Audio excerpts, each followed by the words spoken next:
What's up, y'all? It's Chris Curls at the Highest Underground Show, and I'm going to start doing some things. I've been thinking about reading chapters out of some of these books that I've read that have kind of introduced me to a lot of topics that I didn't know about previously, that's totally shattered my whole view of history and everything that I've learned in a public school system. And this is one of them. It's called The Iron Curtain Over America. It's by John Beaty. John Beaty. And what I like about this is that, let's see here, this was written in the 1950s, I think. Let me just make sure, but I'm almost positive this was written in the 1950s. And 1951. What I like about things like this, these books, is that this was kind of before the country was completely taken over by communists, and most of y'all are like, what are you talking about? Our country's been communist for a long time, and it's happened right underneath our noses, and you think that they've totally told us that Senator Joe McCarthy was like this witch hunt communist. He was just on a rampage. And then we find out with the Venona papers, which came out, these are some transcripts that the United States had back in the 50s, but they were papers of, I guess they had intercepted messages going back and forth to Russia. When the Russians were sending it back and forth to each other, the United States deciphered the codes, and it came out in the 80s or 90s, the Venona papers. I think it's Venona, Venona. I don't think it's Verona, I think it's Venona. And these papers basically proved Senator Joe McCarthy right in every way, and it was way beyond what he could have even imagined. And so now we look at him, we're still demonizing this man when he was trying to stand up for the American people. He was a patriot. Joe McCarthy was a patriot, one of the best senators that our country's ever had, and look at what they do. They demonize him, and y'all know who they are. So, chapter 1.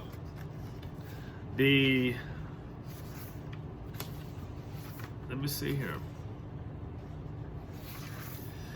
I guess I need to do this, to the reader. I guess I'm gonna do this too. A little introduction. All right, to the reader. Many authors of books on the current world scene have been White House confidants, commanders of armies, and others whose authority is indicated by their official or military titles. Such authors need no introduction to the public. A prospective reader is entitled, however, to know something of the background experience of an unknown or little-known writer who is offering a comprehensive volume on a great and important subject. In the spring of 1926, the author was selected by the Albert Kahn Foundation, K-A-H-N, Kahn Foundation, to investigate and report on world affairs.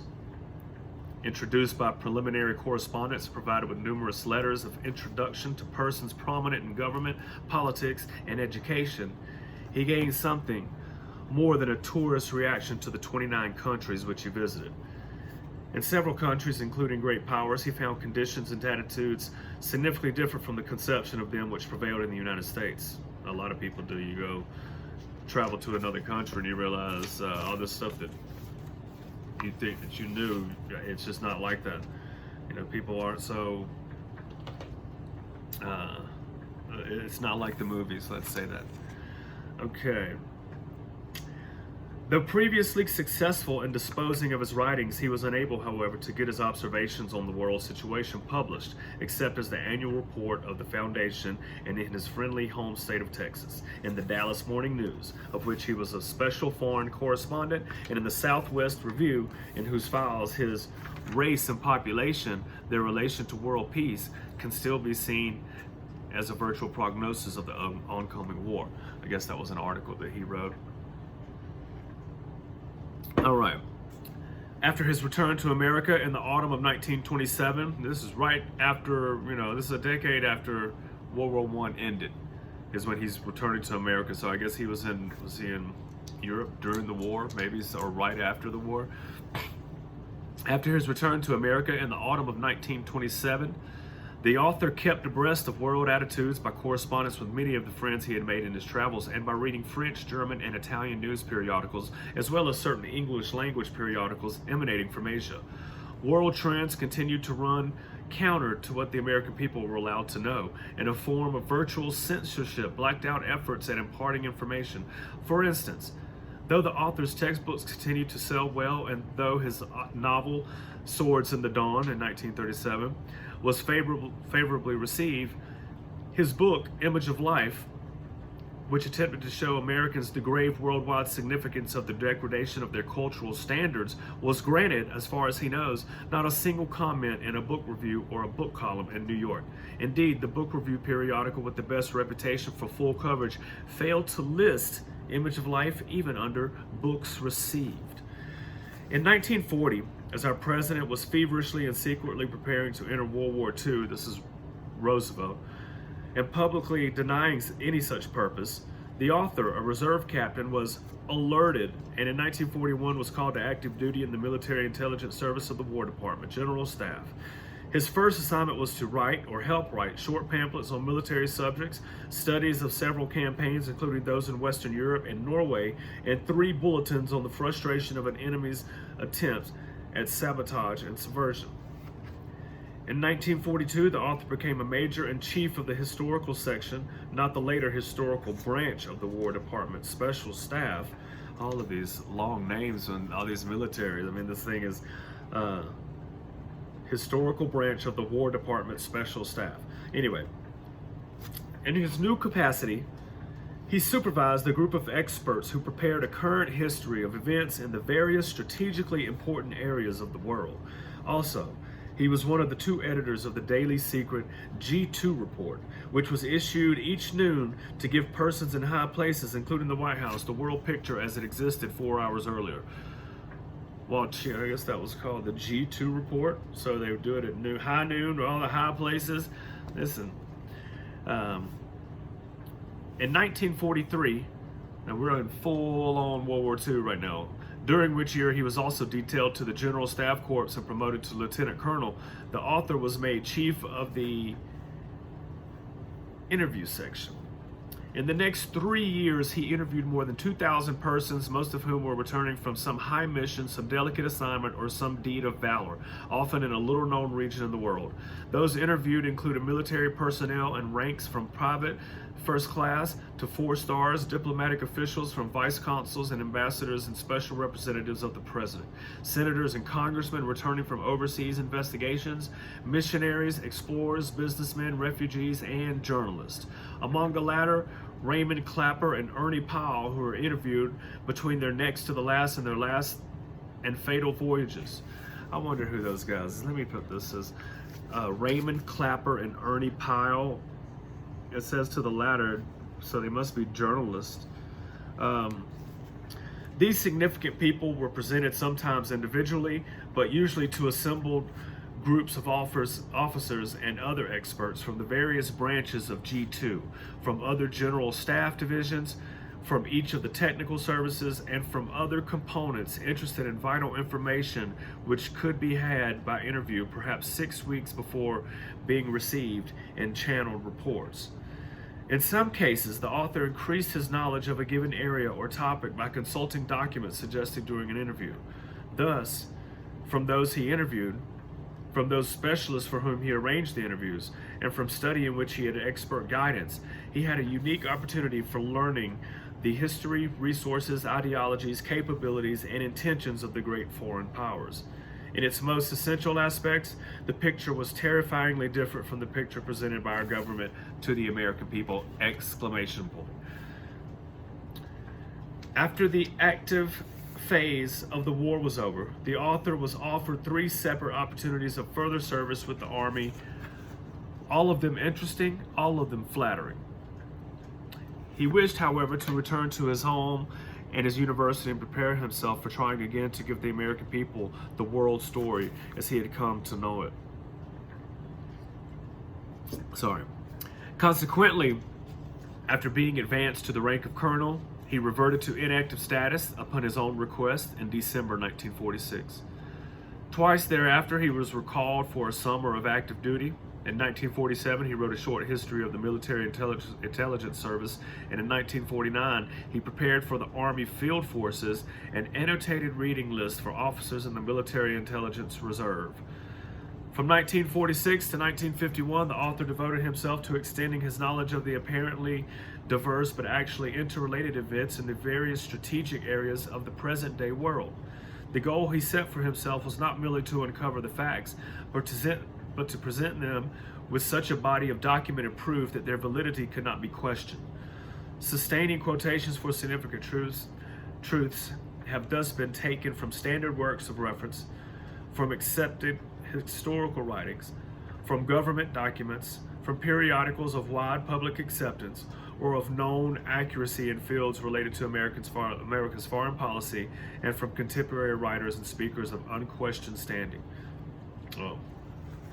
Who's doing the questioning, and these journalists who like these speakers of unquestioned standing. But I get it. He's trying to say that all of his sources are coming from reputable people. They're not just from some random guy in Kentucky who told him something that might be related to a topic. I get what he's trying to say. The final product of a long period of travel, army service, and study is the Iron Curtain over America, this book we're about to read.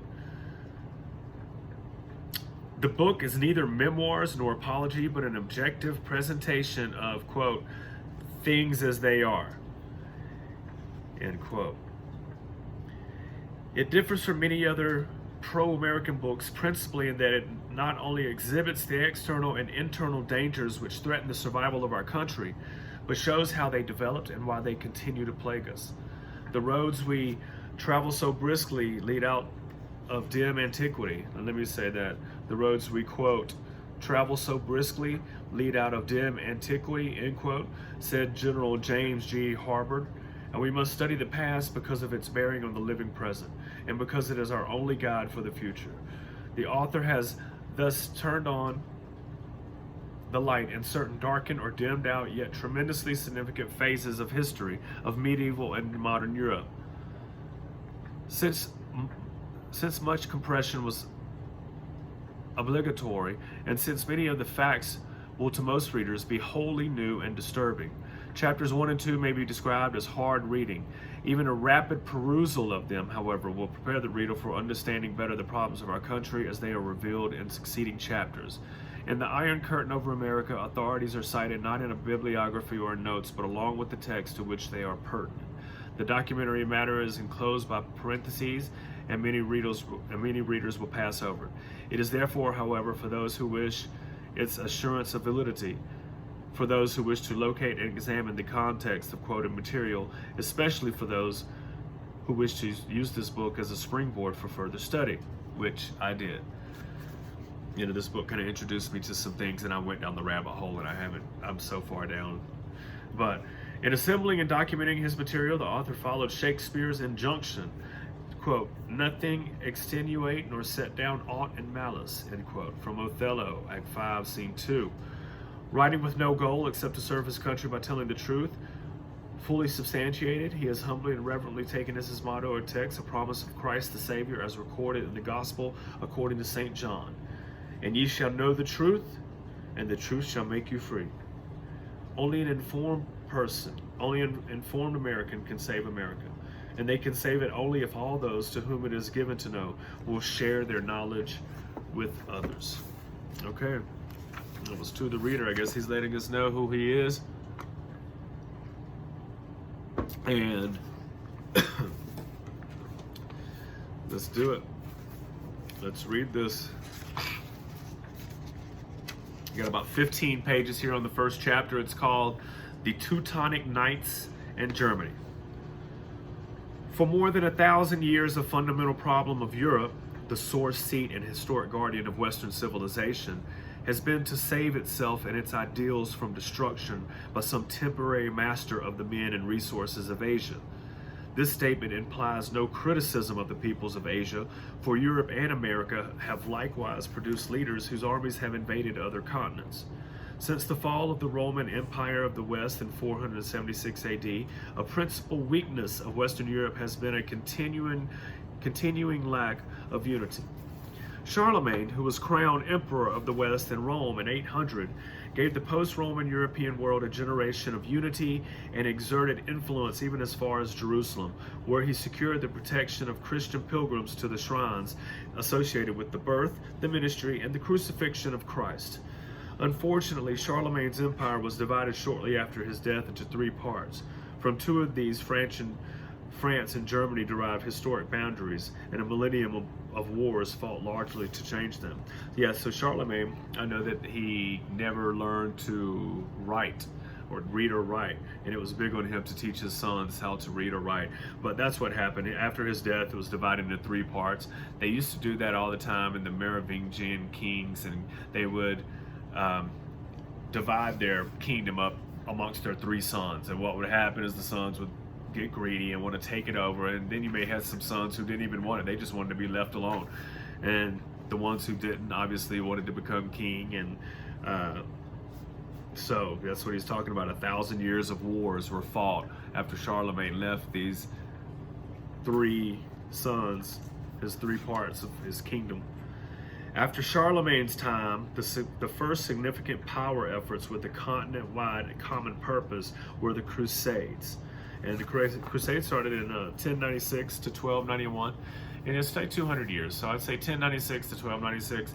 Just have it like, if you can remember, because it's important. Because most people, if you ask them when the Crusades happened, they wouldn't be able to tell you.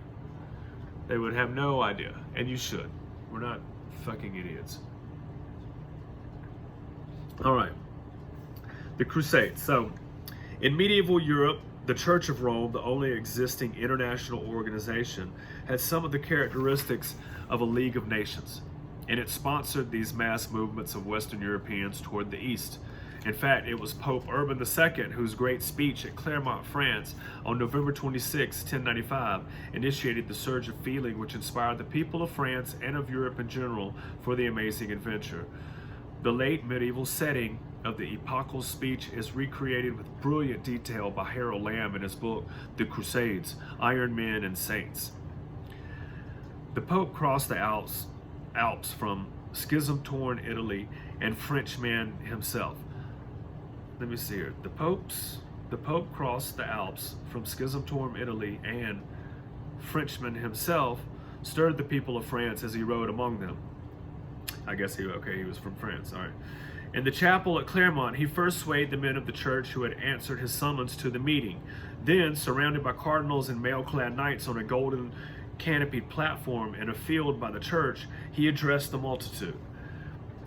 You are girded knights, but you are arrogant with pride. You turn upon your brothers with fury, cutting down one the other. Is this the service of Christ? Come forward to the defense of Christ. All right, and then the great Pope gave his eager audience some pertinent and inspiring texts from the recorded words of Jesus Christ. Quote, "For where two or three are gathered together in my name, there I am in the midst of them." And that was St. Matthew, 18 verse 20. "And everyone that hath forsaken houses or brethren or sisters or father or mother or wife or children or lands for my name's sake shall receive 100-fold and shall inherit everlasting life." That was Matthew. It's hard because all the chapters in this are written in Roman numerals, XIX, so that would be 19, verse 29. Chapter 19, verse 29. All right. To the words of the Savior, the Pope added his own specific promise. Quote, "Set forth then upon the way to the holy sepulchre, and fear not. Your possessions here will be safeguarded, and you will despoil the enemy of greater treasures. Do not fear death, where Christ laid down his life for you. If any should lose their lives, even on the way thither, by land, on the way there, by sea or land, or in strife with the pagans, their sins will be requited them. Requited them? I grant this to all who go by the power vested in me by God." Requited. That's a new word. I've never heard that word.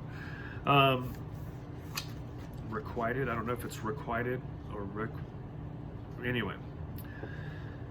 Through the long winter, men scanned their supplies, hammered out weapons and armor, and dreamed dreams of their holy mission. In the summer that followed, they started out on what they called the Voyage of God. As they faced the east, they shouted on plains and in mountain valleys, "God wills it." Quote, "God wills it," end quote. Back of the Crusades, there was a mixture of motives. There was a, quote, "mixture of motives," end quote. The immediate goal of those who made the journey was the rescue of the tomb of Christ from the non-Christian power which then dominated Palestine. Each knight wore a cross on his outer garment, and they called themselves by a Latin name, cruciati, from crux, or cross, or soldiers of the cross, which is translated into English as crusaders. A probable ecclesiastical objective of the great international effort was to purify the Church of Rome from the dissension which plagued it, and to extend its influence not only in the Muslim world, but in areas dominated by the Byzantine Empire with its Orthodox Church, which is the Greek Orthodox Church. You know, you had Constantinople, which is the Greek Orthodox Church, and you had Rome, which is the Holy Roman Empire. And they have a little bit different views, but they were the two big leaders in all of Christendom. In Christendom. In this land, which they popularly called Outremer, or beyond the sea, they established the means of livelihood, built churches, and saw children and grandchildren born. The Latin kingdom's weaknesses, vicissitudes, and final destruction by the warriors of Islam, who had been driven back but not destroyed, constitute a vivid chapter in history, alien, however, to the subject matter of the Iron Curtain over America. Many of the Crusaders became members of 3 military religious orders. Unlike the Latin Kingdom, these orders have survived in one form or another the epoch of the Great Adventure and are a significant interest in the middle of the 20th century. The Knights Hospitallers, or by their longer title, the Knights of the Order of the Hospital of St. John of Jerusalem, were, quote, instituted, end quote, upon an older charitable foundation by Pope Pasquale II in 1113. The Fraternity of the Knights Templars, Poor Knights of Christ and of the Temple of Solomon, was founded not as a hospital but directly as a military order about 1119, and was installed by Baldwin I, King of Jerusalem, in a building known as the Temple of Solomon, hence the name Templars. Both Hospitallers and Templars are fairly well known to those who have read such historical novels as The Talisman by Sir Walter Scott. The Latin Kingdom of Jerusalem maintained its rule for nearly 100 years, from 1099 to 1187. Let me see here. Still longer, the Crusaders held Acre on the coast of Palestine.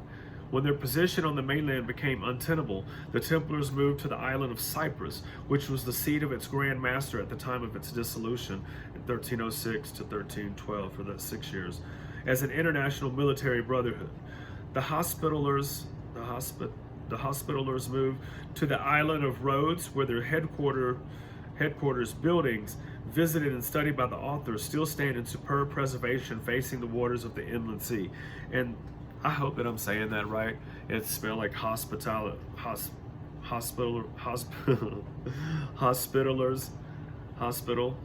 So I hope I'm saying that right. If not, you're gonna call me out. From Rhodes, the Knights of the Hospital moved to Malta, hence their later name, Knights of Malta, and held sovereignty on that famous island until 1798. The two principal Mediterranean orders and their history, including the assumption of some of their defense functions by Venice and then by Britain, do not further concern us. It is interesting to note, however, as we take leave of the Templars and the Hospitallers, that the 3 chivalric orders of Crusaders are in some cases the direct ancestors and in other cases have afforded the inspiration, including the terminology of knighthood, for many of the important present-day social, fraternal, and philanthropic orders of Europe and America. Among these are the Knights Templar, which is claimed to be a lineal descendant of the Crusade order of similar name, the Knights of Pythias, founded in 1864, and the Knights of Columbus, founded in 1882. The third body of medieval military religious crusaders was the Knights of the Teutonic Order. This organization was founded as a hospital in the winter of 1190 to 1191, according to tradition, on a small ship which had been pulled ashore near Acre. Its services came to be so highly regarded that in March 1198, the great men of the army in the Latin Kingdom raised the Brethren of the German Hospital of St. Mary to the rank of an order of knights. Soon, however, the order found that, quote, its true work lay on the eastern frontiers of Germany, end quote. Invited by a Christian Polish prince to help against the still unconverted Prussians, a body of knights sailed down the Vistula, establishing blockhouses and pushed eastward to found Königsberg in 1255. In 1274, a castle was established at Marienburg, and in 1309, the headquarters of the Grand Master was transferred from Venice to this remote border city on the Nojot River and eastern outlet of the Vistula. It was to the Teutonic order that the Knights of Chaucer's famous Canterbury Tales belong. Oh, okay. We read Canterbury Tales when I was in high school, so the knights that were in his books and the tales were the Teutonic order of knights. So that's awesome. Okay. Let me see here.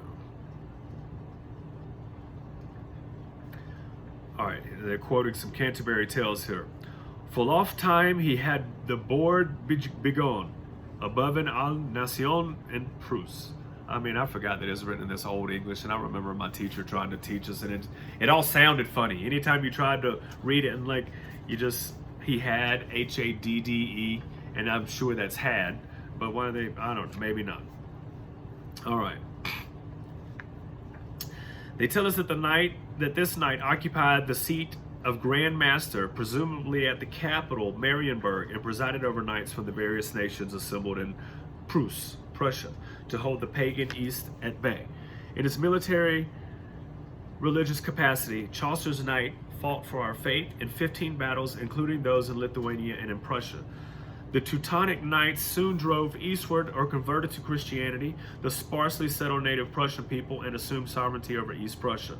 They encouraged the immigration of German families of farmers and artisans, and their domain on the south shore of the Baltic became a self-contained German state outside the Holy Roman Empire. The boundaries varied, at one time reaching the Gulf of Finland. 300 years from 1309 to 1409 were the golden age of the Teutonic Knights. Young nobles from all over Europe found no greater honor than to come out and fight under their banner and be knighted by their Grand Master. As the years passed, the function of the Teutonic Knights as defenders or potential defenders of the Christian West remained unchanged. Those who founded the Teutonic Order on the hospital ship in Palestine spoke German, and from the beginning most of the members were from the various small states into which medieval times the German people were divided. As the crusading spirit waned in Europe, fewer knights were drawn from far-off lands, and a correspondingly larger number were recruited from nearby German kingdoms, duchies, and other autonomies. Meanwhile, to Brandenburg, a neighbor state to the west of the Teutonic Order domain, the Emperor Sigismund sent as ruler Frederick of Hohenzollern, and 5 years later made him a hereditary elector. Quote, a new era of prosperity, good government, and princely power began with the arrival of the Hohenzollerns in Brandenburg in the summer of 1412, end quote. After its golden age, the Teutonic Order suffered from a lack of religious motivation, since all nearby peoples, including the Lithuanians, had been converted. It suffered too from poor administration and from military reverses. To strengthen their position, especially against Poland, the knights elected Albert of Hohenzollern, a cousin of the contemporary elector Joachim I, as Grand Master in 1511. Unlike Chaucer's knight, a lay member who was the father of a promising son, Albert was a clerical member of the Teutonic Order. He and his elector cousin were both great-grandsons of Frederick I Hohenzollern Elector. All right. These names, I know I'm probably destroying them, but whatever. That's what you get for having a long last name that almost is a sentence. All right, here we go. In most German states in the first quarter of the 16th century, quote, things were not right, end quote. Another quote. There were there was discontent deep in men's hearts, and existing powers, ecclesiastical as well as lay, quote, abused their trust, end quote. The quoted phrases are from an essay, Luther and the Modern Mind, from the Catholic World, October 1946, by Dr. Thomas P. Neal, who continues, this was the stage on which Luther appeared when he nailed his 95 Theses to the church door at Wittenberg on Halloween of 1517. The Catholic Church had come on sorry days, and there had been no Luther, and had there been no Luther, there would have likely been a successful revolt anyway. But there was a Luther, end quote. The posting of the famous 95 Theses by Martin Luther foreshadowed his break complete and final by the spring of 1522 with the Church of Rome. Since the church in Germany was temporarily at a low ebb, as shown by Dr. Neal, Luther's controversy with its authorities won him, quote, the sympathy and support of a large proportion of his countrymen, end quote. The outcome was a new form of Christianity, known later as Protestantism, which made quick headway among the North Germans and East Germans. Its adherents included many Teutonic knights, and their German chief was interested. Still nominally a follower of the Church of Rome, Albert visited Luther at Wittenberg in 1523. Okay, so the leader of the Teutonic Knights, he was teetering on listening to Protestant, and he went and being a Protestant and breaking from the Catholic Church, because this was huge. This was the start of the Protestant Reformation. When Luther posted his 95 Theses, it was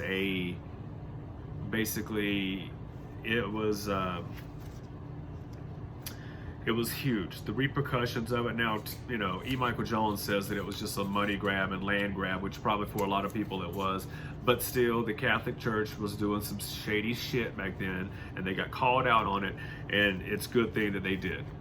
Because of Luther, you can read the Bible in your language all around the world, instead of having to read it in Latin or Greek.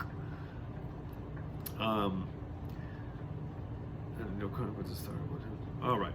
The outcome was a new form of Christianity, known later as Protestantism, which made quick headway among North Germans and East Germans. Its adherents included many Teutonic knights, and their German chief was interested. Still nominally a follower of the Church of Rome, Albert visited Luther at Wittenberg in 1523. Luther advised, give up your vow as a monk, take a wife, abolish the order, and make yourself hereditary Duke of Prussia. The advice was taken. Thus, since a large proportion of its members and its chief had embraced Protestantism, the knighthood severed its slender tie with the Church of Rome. In the words of the Encyclopedia Britannica, quote, Albert of Hohenzollern, last Grand Master of the Teutonic Order, end quote, became, quote, first Duke of Prussia, end quote.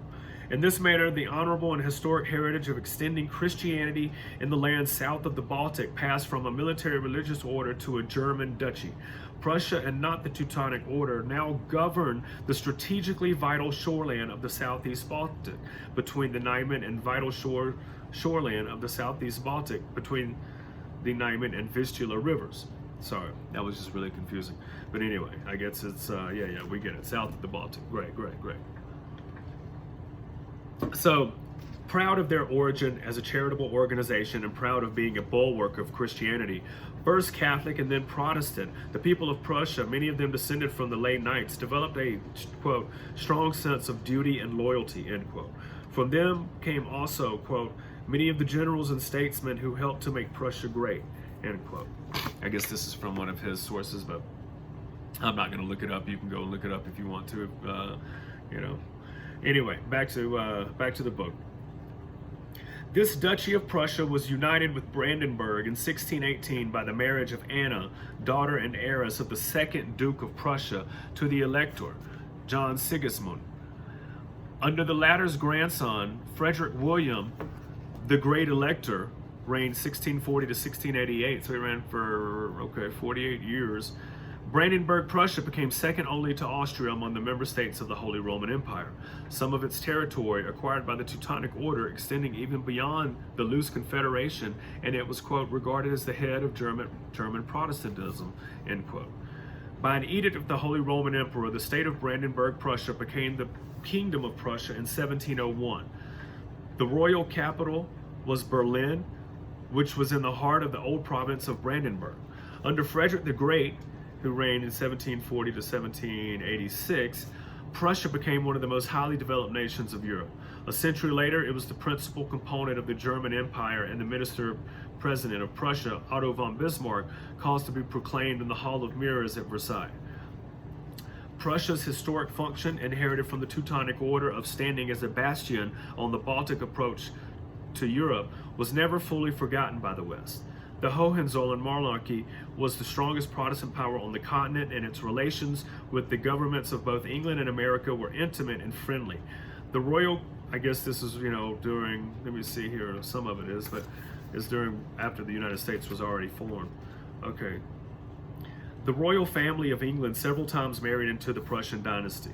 Frederick William II of Brandenburg, Prussia, later to be Frederick, first king of Prussia, helped William of Orange, the archenemy of Louis XIV of France, to land in England, where he became co-sovereign with his wife, Mary Stuart, and a friend and helper of the American colonies. It was a Prussian baron, Frederick William von Steuben, whom General George Washington made Inspector General. Wow, okay. So George Washington in May in 1778 made Inspector General out of this Prussian guy. Okay, he was a baron. Now, this guy was responsible for the training and discipline of the Green American troops. In 1815, Prussian troops under Field Marshal von Blücher helped save Wellington's England from Napoleon. In 1902, Prince Henry of Prussia, brother of the German Emperor, paid a state visit to the United States and received at West Point, Annapolis, Washington, and elsewhere as royal a welcome as was ever accorded to a foreign visitor by the government of the United States. The statue of Frederick the Great, presented an appreciation, stood in front of the main building of the Army War College in Washington during 2 years between the countrymen of Frederick of Hohenzollern and the countrymen of George Washington, as evidence in bronze of the old Western view that fundamental relationships between people should survive the temporary disturbances occasioned by wars. Interesting. All right. The friendly relationships between the United States and Germany existed not only in the governmental level, but were cemented by close racial kinship. Not only is the basic bloodstream of persons of English descent very nearly identical with that of Germans, in addition, nearly a fourth of Americans of the earliest 20th century were actually of German descent. Wow. The early 20th century, 25% of Americans were of German descent. I think that I'm of German descent and English. So I didn't know the English and the Germans are tied up very, very strongly, which makes sense now. I mean, all right. Thus, in the early years of the 20th century, the American people admired Germany. It was a strong nation, closely akin. And it was a Christian land, part Protestant and part Catholic, as America had been part Catholic since Lord Baltimore founded Maryland, and part Protestant since the Cavaliers came to Virginia and the Puritans to New England. Moreover, the old land of the Teutonic Knights led the world in music, in medicine, and in scholarship. The terms Prussia and Prussian, Germany and German, had a most favorable connotation. Then came World War I in 1914, in which Britain and France and their allies were opposed to Germany and her allies. Since the citizens of the United States admired all three nations, they were stunned at the calamity of such a conflict and were slow in taking sides. So when this first came out, like, you don't understand, there was hundreds of German newspapers in the United States. German stores, German neighborhoods all across the United States, and especially in the regions now where they, Wisconsin and Minnesota, and I don't think Minnesota, but Wisconsin for sure, and just all kind of places, and probably the South too, because I think my people come from English and German descent. So they, it wasn't until World War I and the people in the media started bashing German stores that the German newspapers went out of business. Then they changed the names of the stores from German names to American sounding names, and maybe even changed their name in general.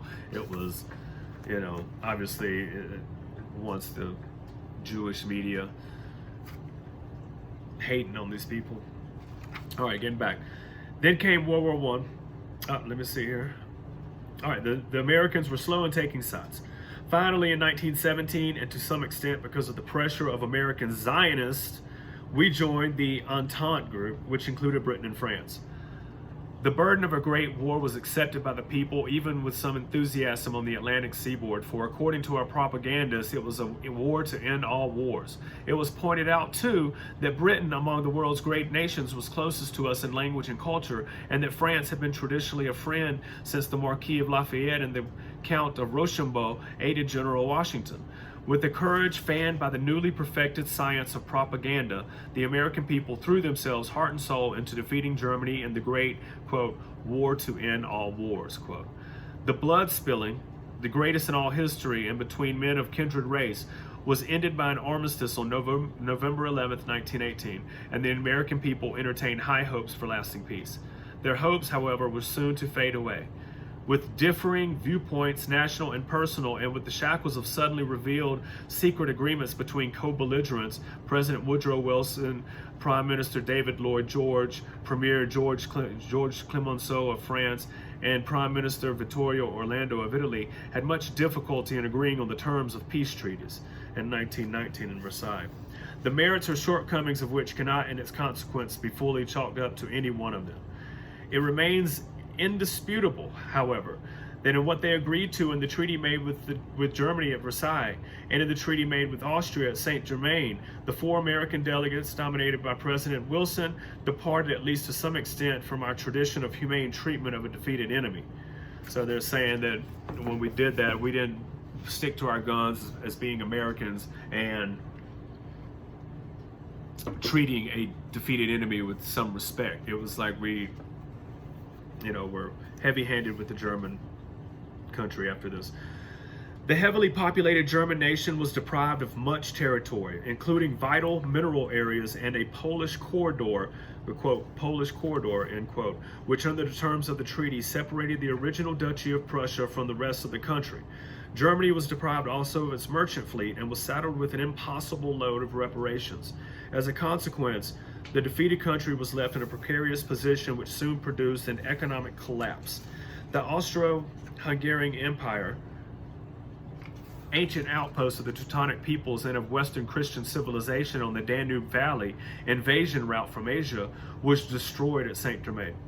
The result was the serious general economic dislocation to be expected from the collapse of an imperial government and the inevitable dire distress to the people, especially in the capital city of Vienna, a population of over 2 million people then, which was left with little sustaining territory except scenic and historic mountains.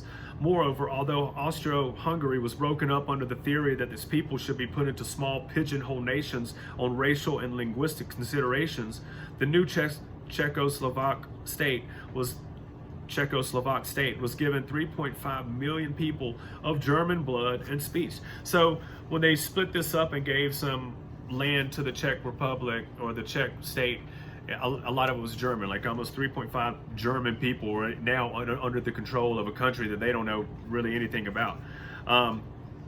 In this treatment of Germany and Austria, our leaders not merely set up conditions conducive to the extreme distress of millions of people, they also, by those same conditions, flouted the recognized principles of sound military and national policy.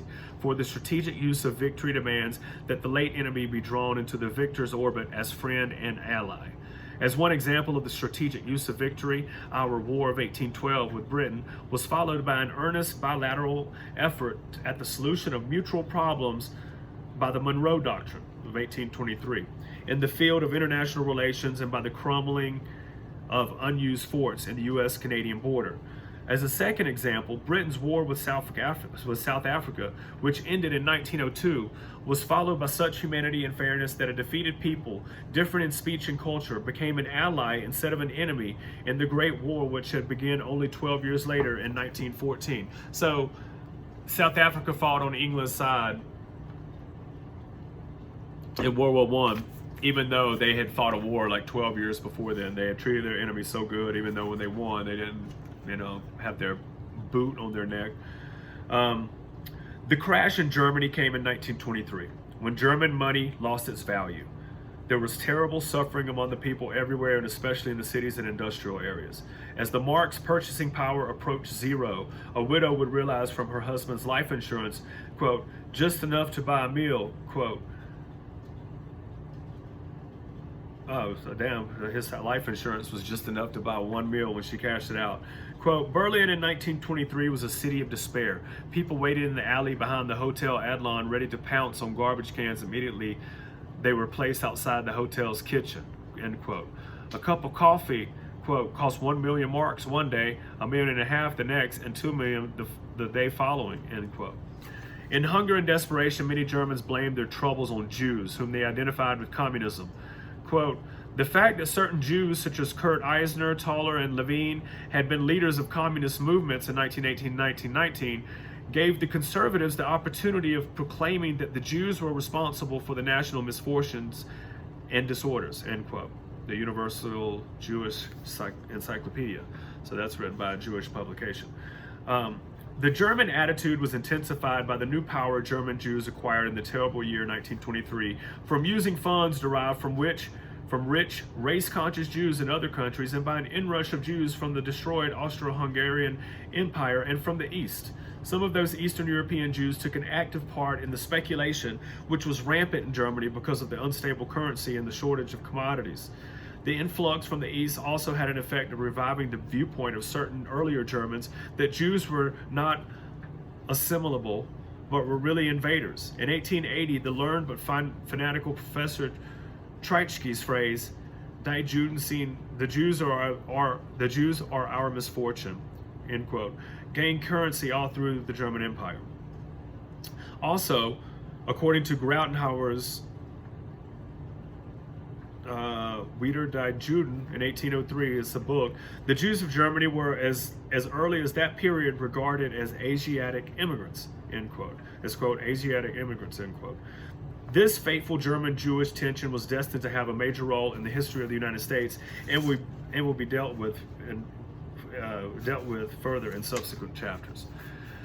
The immediate result of the events of 1923 was an increase of Jewish power in the Reich.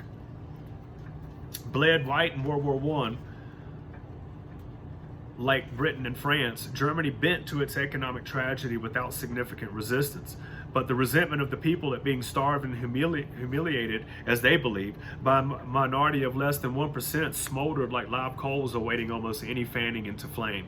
Our usual helping hand, so generously extended in the Japanese earthquake tragedy of 1923 and in other calamities, was withheld while this small group increased its control for some idea of the extent of control by Jews in the city of Berlin 5 years after Hitler assumed power. See the Reader's Digest for May 1938. Okay, so I guess they controlled a lot. When Hitler came to power, Jews were in control of a lot. In the 1920s, they were in control of the academic institutions and the universities, the financial, the media, the movies, a lot of the songs, and the radio. So they were into the healthcare, medicine. So they're always going to these parts of life, and their talons on there, and they control them, and they're very, very important. All right, let's go. After 1919, anti-German propaganda, excuse me, anti-German propaganda in the United States did not cease, as was strategically desirable, but was continued unremittingly in the press and by the new opinion-controlling medium, the radio. I don't think you really realize the radio didn't come along until after World War I. So people, and during World War I, they had to radio. They couldn't radio back, back of the trenches to the front of the trenches in the front lines to see what did you need. Do you need this? Do you need that? They had to send messengers like a relay system. So radio came over, and that's what they say a lot about the Spanish flu was really the people getting sick from the electrification of the earth through radio waves. Pretty interesting. I'm reading a book right now called The Invisible Rainbow. I'll read that for y'all sometime too, but let's get through this one. Okay. The radio.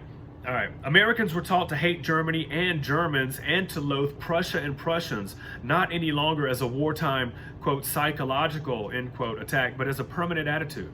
The task of the propagandist was made easier by the appearance on the world stage of the demagogue Adolf Hitler, whose assumption of the combined offices of Chancellor and President of Germany under the alien and repugnant title of Führer shocked the sensibilities of the American people who were accustomed to a republican form of government with the still effective checks and balances of the legislative, executive, and judicial branches.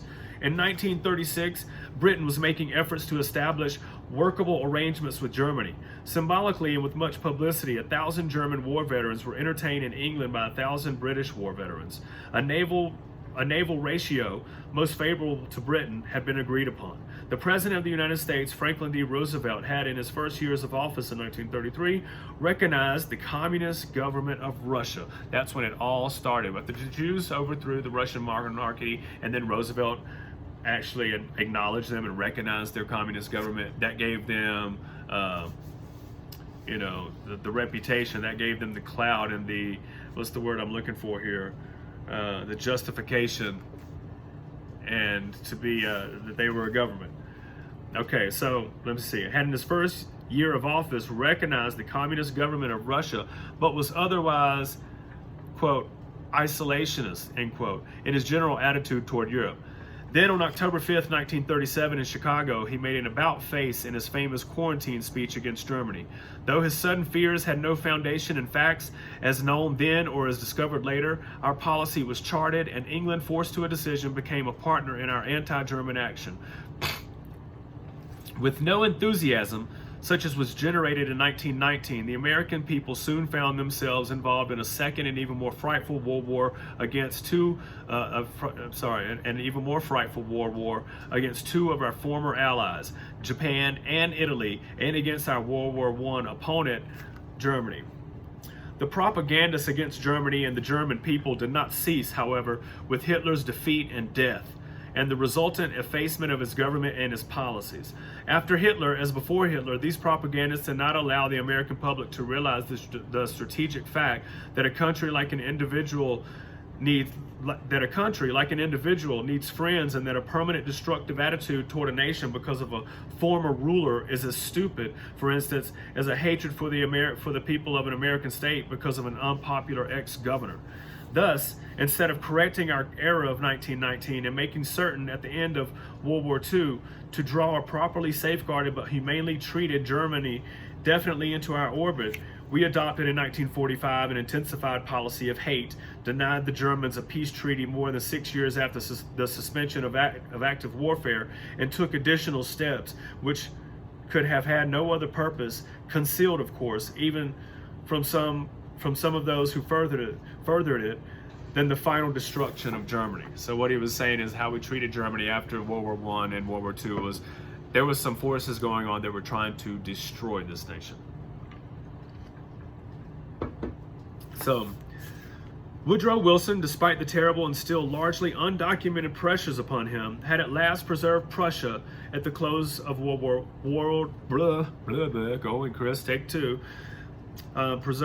Woodrow Wilson, despite the terrible and still largely undocumented pressures upon him, had at least preserved Prussia at the close of World War I. Franklin Roosevelt, however, tossed it from his failing hands to the minority who, with converts to their Marxist concept of statism, had succeeded the Romanov czars as masters of Russia. So what he's saying is the Marxists had taken over Russia, overthrown the czars, taken over Russia, and they were ruling Russia. And with Malta lost in 1798 and Prussia destroyed in 1945, the temporal state structures of the Crusaders and their successors ceased to exist. So the Knights Templar and the Crusaders of these seats of empire where they've always controlled it ceased to exist after 1945. Under the preaching of Urban II, most of the Western world had developed a frenzy of unity.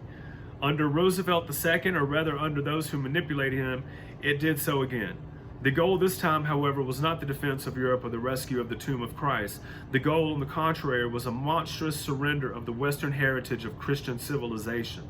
Yes, it was actually the United States of America which was mainly responsible for destroying the successor state to the Teutonic Knights and for delivering the ruins with the hegemony of Europe to the Soviet Union, the new communist power of our creation. Atheists like to mention that, by the way.